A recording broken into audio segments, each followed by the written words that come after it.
The silence before arrival. For years, the Galactic Union had whispered about Earth. Some species said humans were extinct.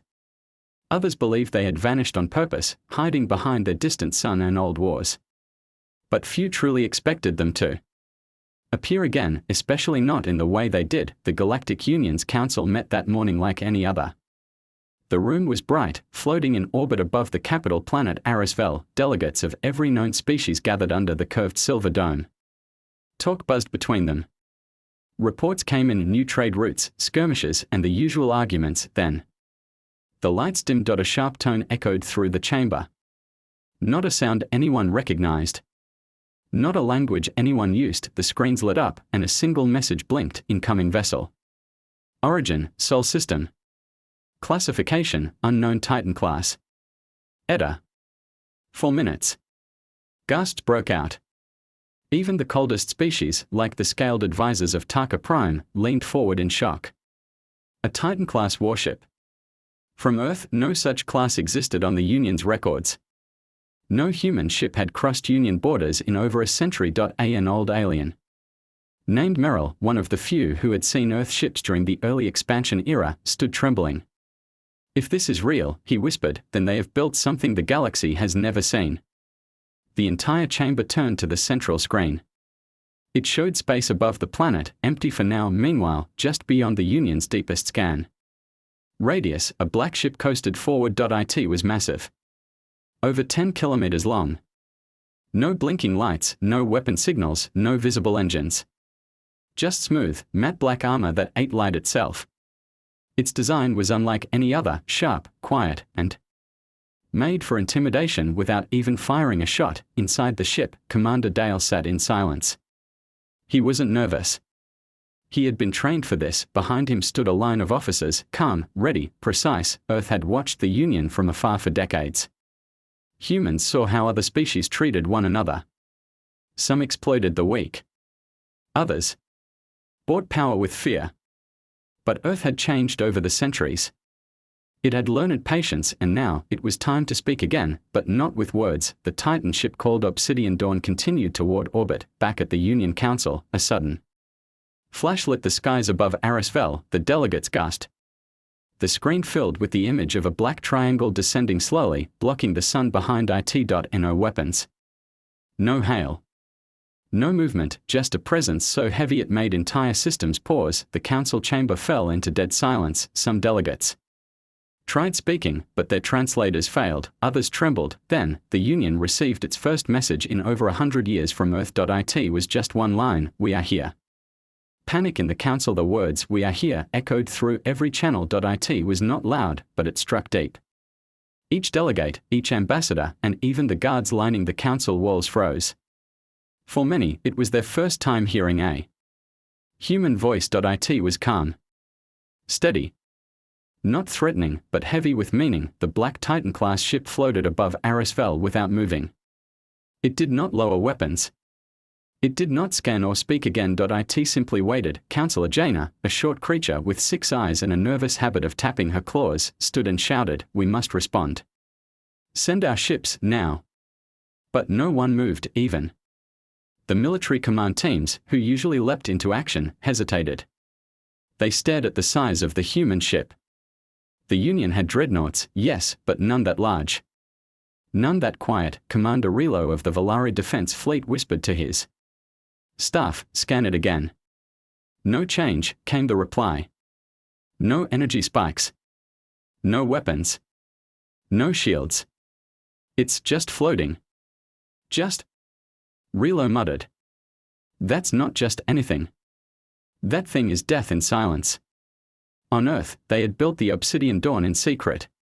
It was not meant to fight, it was meant to remind the galaxy that humans may go quiet, but they never forget. Inside the ship, Commander Dale stood before a small screen, waiting for a response from the council.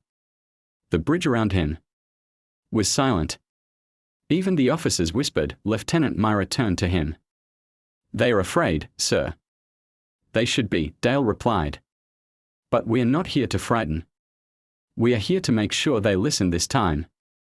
"Do you think they will?" she asked. Dale looked out the window at the stars. "We'll find out soon." Back at the council, old fears returned. An elder delegate, once stationed near Earth long ago, cleared his throat. We all know what humans are. What they did to the machines of Yolt. What they did to stop the slave trade rings. They fight when needed, but they always finish it. A younger voice interrupted. But they went silent. 4 years. Exactly, said the elder. They never needed to speak again. Now they are speaking. That should terrify you. The screen showed the ship still hovering. Still unmoving. No threat. No demand. Just presence. Counselor Van, a tall blue-skinned alien, finally stood and said, "We send no fleet. We send one ship, unarmed. We talk. No more guessing." The room agreed. Slowly.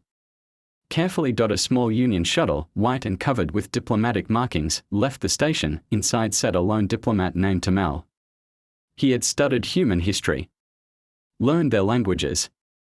Even read Earth books, fiction and non-fiction. He was nervous. As the shuttle approached the Titan ship, it seemed to vanish into its shadow. Lights dimmed. Signals dropped. Every sensor went silent. "Prepare to dock," came a voice in the shuttle speakers. "Human. Female. Calm." Tamel's hands trembled. The docking was smooth.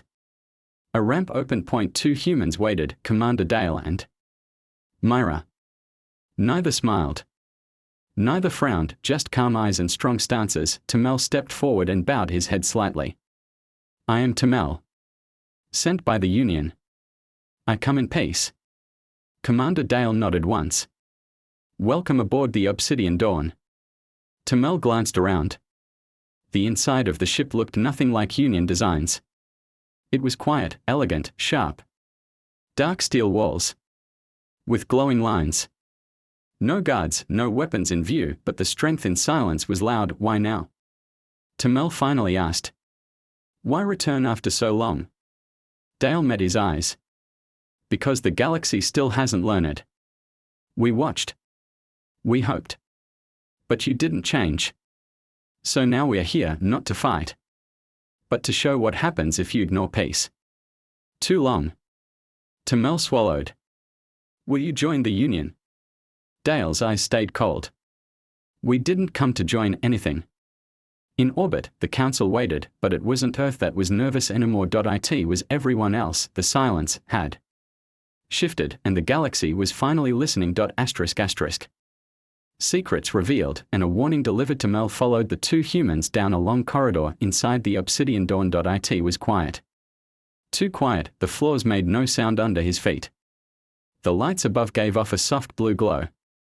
There were no guards. No weapons. No banners, just silence, but this silence felt powerful, like the ship itself was listening. Commander Dale stopped at a wide doorway. It opened with a soft hiss, revealing a meeting room. Inside, a large table stood in the center. 1 chair on each side. Myra nodded at Tamel. "Please sit." He obeyed. Dale remained standing. He placed a small black cube on the table. It lit up, displaying a holographic map of the galaxy. Tamel blinked. "That's a full Union sector map. With classified patrol routes. How do you have this?" Dale stared at him.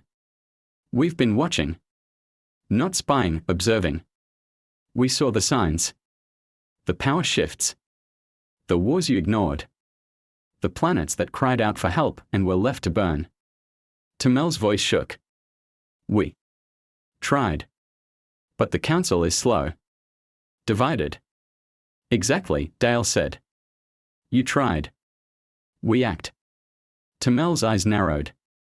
"Then why wait so long to return? You could have stopped the pain years ago." Dale finally sat across from him. His voice lowered. "We waited to see if the galaxy would grow up without us. If it would become better without needing Earth's hand. But instead, the strong still crush the weak. The rich still buy power. And the council still talks while worlds die."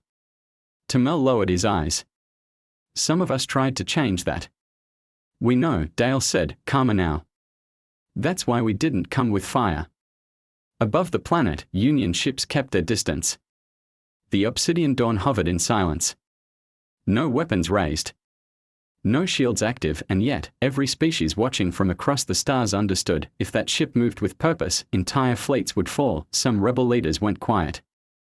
Pirate clans moved into hiding.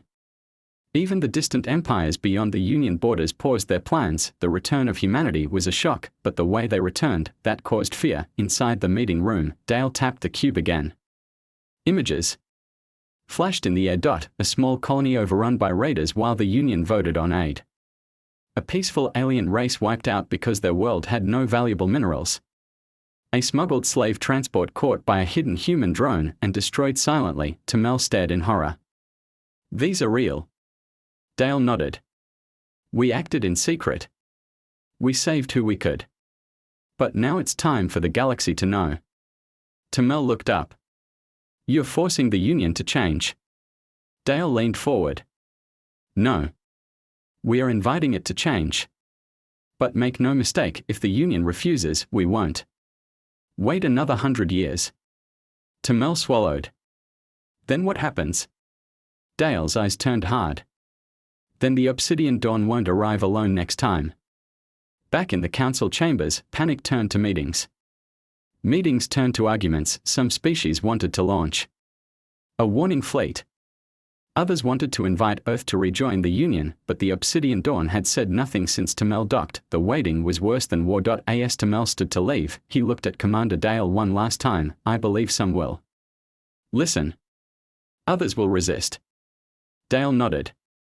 We are used to that. Tamel asked quietly, are you truly back for peace? Dale's answer was calm, but heavy. We are back to make sure silence never becomes suffering again. Tamel returned to the shuttle. It undocked without trouble.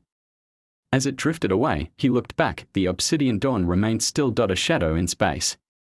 Watching and waiting. When he arrived at the council, every camera, every delegate turned to him. He stepped forward and said just 6 words. They didn't come to make war. And after a pause, they came to make things right. Earth sends its terms, and the galaxy listens. Tamel's words hung in the council chamber like thunder. They came to make things right. The room fell into a heavy silence. No delegate dared speak. Even the loudest voices, the ones who always demanded power, weapons, or action, now kept their mouths shut. Outside the station, the Black Titan-class warship, Obsidian Dawn, still hovered. Silent. Still, but everyone now knew this was not a warship by design. It was a message, and the message was clear. The galaxy must change. Councillor Van finally broke the silence. What do they want? Tamel stood still. They gave no list. No threats. No demands. Only a warning. If the Union continues its old ways, Earth will no longer wait. An older delegate with red skin and glassy eyes spoke. That ship. I've seen it in ancient archives. A model Earth started building decades ago. But the size, the silence, it's more than just metal. Tamel nodded. They've built more than ships. They've built patience. And now, that patience is fading. A whisper ran through the room. Are there more of them? Tamel gave a slow nod. Yes. Obsidian Dawn is not alone. It's the first to arrive. Earth made sure the others would only come if needed. Panic rippled again. Far from the council, in a dusty corner of the galaxy, a criminal fleet watched the footage. A leader named Brack laughed. One ship. We've crushed more than that in an hour. His second-in-command stared at the screen and said nothing. Then came a live update. A rebel scout ship had approached the Obsidian Dawn. Without permission. On every channel, the feed showed the result. The human ship didn't move. No visible weapon fired. No warning sent, and yet, in a blink, the scout ship vanished. In a wreckage. No explosion. Just gone. The room where Brack stood went silent. Back in orbit over Arisvel, a bright light flickered on the council's message screen. It was a new signal from Earth, broadcast to the whole Union. This time, it wasn't a single line. It was a voice. Clear. Human. It said, we do not seek control. We do not want your thrones, your fleets, or your credits. We want justice. We want truth. We want the weak protected, not traded. Change, or we will change things for you. The message ended across the stars, leaders, warlords, and traders. All froze, the old game was over, Earth had spoken. Inside the council, arguments erupted, some wanted peace. Others wanted preparation for war, some demanded the Obsidian Dawn leave Union space at once, but deep down, all knew they had no power to force it. Councillor Van raised a hand. "Let us vote," she said, but even before the vote began, one by one, several systems declared support for Earth's words. Small worlds. Forgotten colonies. Species once ignored. A slow wave began, hope, not fear, but hope. Maybe Earth's return meant something better. Inside the Obsidian Dawn, Commander Dale watched the transmissions. Lieutenant Myra smiled. "They are listening." Dale didn't smile. "Listening is easy. Changing is harder." She asked, "Do you think they'll try to trick us?" He replied, "Some will. But we've prepared for that." Behind them, a screen showed other Titan-class ships waiting far from Union sensors, all silent, all ready. On one outer-world colony, a young alien girl watched the message on a dusty screen. She lived on a mining moon where Union laws never reached. Her people were worked to exhaustion, but now, she stared at the image of the Obsidian Dawn and smiled. For the first time in her life, she believed someone powerful might protect them, not for profit, but because it was right. Back at the council, Tamel sat alone in a corner, watching delegates argue again. He looked up at the stars and whispered to himself, "Maybe, just maybe, this is the beginning of something better." Asterisk. Betrayal in the shadows and the Titan's fury awakens. Not everyone wanted change. While the Union Council debated peace and outer colonies whispered Earth's name with hope, others met in the dark. A group of powerful traders, pirate lords, and silent war profiteers gathered in a hidden chamber beneath the Valari moon. These were the ones who had fed off the weak, who grew rich while planets burned. They called themselves the Quiet Ring. "We cannot allow this," said a tall, cold-eyed alien with gold markings. "If the Union listens to Earth, our power fades." Another leaned forward. "So we remove the ship." One voice laughed nervously. "Did you not see what happened to the scout?" The leader slammed a hand on the table. "Then we use something they can't trace. A weapon of silence, like them." A plan was made. A ship was launched, hidden under Union markings, loaded with a device designed not to destroy, but to disable. A weapon called Echo Burn. It attacked only mines. It was banned in every known system. But the ring had no rules. They sent the ship toward the Obsidian Dawn. Commander Dale sat on the bridge. All was calm, then came the whisper. Myra turned suddenly. "Did you hear that?" Dale paused. Then his hands flew to the controls. "All hands, brace for silent intrusion." The lights dimmed. The screens blinked. For a few seconds, the crew felt something strange, like a buzzing behind their eyes. Then pain. Short, sharp pain. Like pressure inside their minds, but the ship's core AI, named Sentinel, activated instantly. It blocked the signal, scanned the source and responded. The intruder ship had no time to flee. From the Titan ship's underbelly, a silent pulse shot out. No flames, no flash, just a ripple in space. The enemy vessel blinked out of view. Its systems died. Its memory burned. Its engines froze mid-thought, and then it vanished, not destroyed, erased. Back at the council, alarm screamed. "A hostile signal has been launched at the Obsidian Dawn," shouted a tech officer. "But it wasn't from us. Someone faked Union codes." Tamel's heart dropped. "The ring," he muttered. "They couldn't help themselves." Councillor Vance stood quickly. "We must respond fast, before Earth thinks it was us." But it was too late. A signal lit up across Union channels again. From the Obsidian Dawn, this time, the voice was not calm. It was firm. It was Commander Dale. "An illegal psychic weapon was used against our crew. The source has been erased. This is your only warning. If another attack comes, we will not wait. The time for debate is over." The galaxy froze. News of the attempt spread like wildfire. Images of the erased ship. Footage of the Obsidian Dawn's silent defense. Worlds that once doubted Earth now sent open messages of support. Others, who once plotted in shadow, began to run. The balance of power had shifted. Earth wasn't just back, Earth had teeth inside. the council, a new vote passed, all private military contracts would be suspended. Investigations into the quiet ring would begin immediately. It was the first real action taken in years, and it happened because of fear, but fear, for once, was being used to protect. On board the Obsidian Dawn, the crew recovered quickly. No deaths. Just headaches. But the message was clear. Commander Dale stood alone in his quarters, looking out at the stars. They still haven't learned, he said softly. Myra entered. No. But they are starting to try. Dale looked at her. Then we stay a little longer. She nodded. Until they truly listen. He smiled faintly. Until they understand what silence can do and what it must never be again. Far away, on a small world Earth had once saved in secret, a young alien boy stared up at the sky. He held a tiny model of the Obsidian Dawn in his hand, carved from wood, and for the first time, he said a word once forbidden in his home: hope. The final council and Earth's promise. After the failed attack, everything changed. The Union Council, once divided and slow, now acted with purpose. Emergency meetings were called. All security codes were reviewed. And for the first time in decades, the council floor was silent, not from confusion, but from focus. They had been warned, and no one wanted to test Earth a second time. Tamel stood before the council again, this time not as a simple diplomat, but as the only one who had spoken face-to-face with humanity.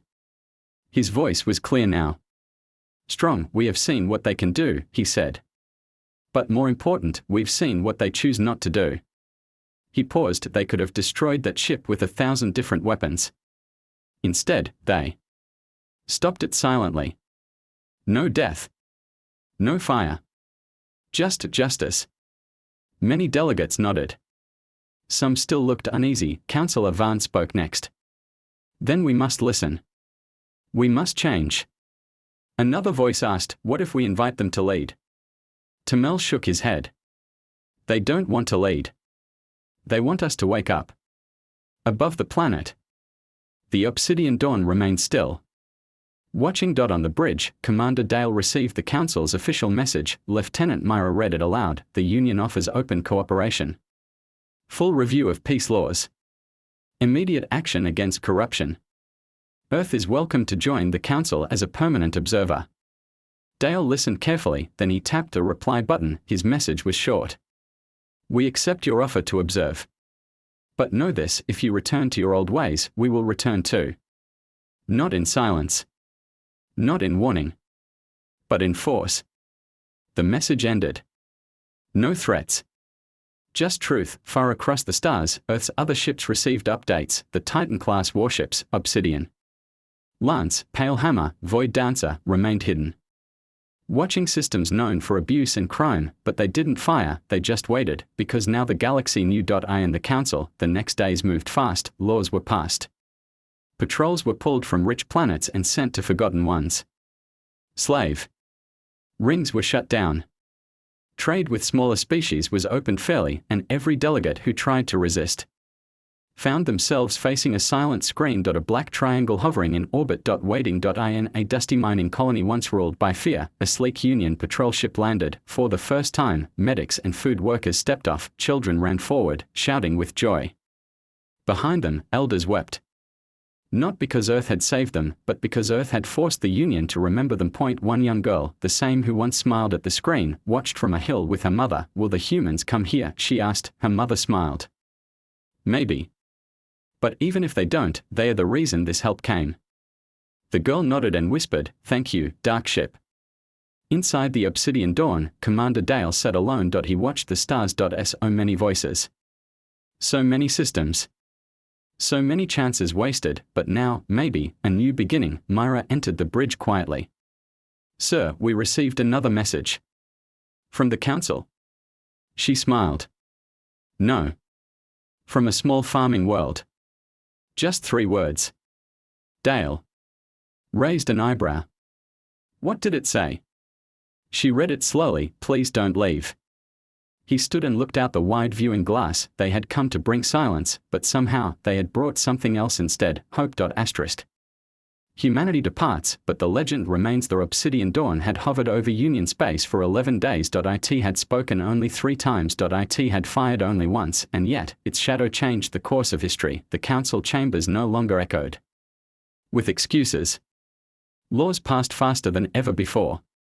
Entire systems sent messages of gratitude to Earth, some formal, others just a few words from common citizens, and in every corner of the galaxy, the same image spread like wildfire, a black triangle floating above a blue planet, silent, unshakable. Watching, inside the Obsidian Dawn, Commander Dale stood at the center of the bridge. He looked around at his crew, faces tired but proud. They've taken the first steps, Myra said quietly beside him. Dale nodded. That's all we needed. Orders? Sir? He gave a single word, withdraw. The command echoed throughout the ship.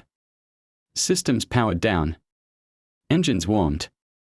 Lights dimmed to travel mode. They were leaving, not because they were finished, but because they had done enough for now. As the Obsidian Dawn turned, Union ships scrambled to escort it, but Earth's vessel needed none. It slipped past them like a whisper across 100 newsfeeds. A simple headline repeated, the Titan-class ship has departed, but Earth is watching. Down on Arisvel, Tamel stood by a window in the council tower. He watched the Obsidian Dawn shrink into the stars. Councillor Van stepped up beside him. She's really leaving? Tamel nodded. Yes. But we've all changed now. Van looked serious. We could still fail. Tamel answered softly, then they'll come back. Van chuckled without humor. I believe that's what scares people the most and gives them hope. On the outer colonies, crowds gathered, farmers, miners, children, veterans. They didn't come to cheer or wave flags, they came to watch the stars and remember. Some whispered stories already growing into legend. That ship destroyed an armada with a thought. It hovered over corrupt worlds without a word, and their leaders resigned. It stared at the galaxy until it blinked first. None of it was fully true, but none of it was a lie either, because the message was real. In deep space, the Obsidian Dawn joined others of its kind, quiet giants drifting through the black. No lights. No signal. But always listening, waiting, not for war, but for when peace needs a shadow. Back on Earth, news reached the people. Most said nothing. Some cheered. Others wept quietly, knowing what their fleet had done without ever firing. A shot.ata school in the mountains, young cadets read a new part of history. The final sentence in their textbook now read, and when the galaxy forgot justice, Earth sent silence. A week later, on a small alien world, an old man carved something into a wall. It wasn't a statue. It wasn't a flag. It was a single image, drawn in charcoal and lines, a triangle in space. Still. Watching below it, he wrote in his own language. They never said much. But they made us listen. And across the stars, every leader, corrupt or noble, looked to the skies at night and wondered, was that just a star? Or was the Obsidian Dawn still there watching?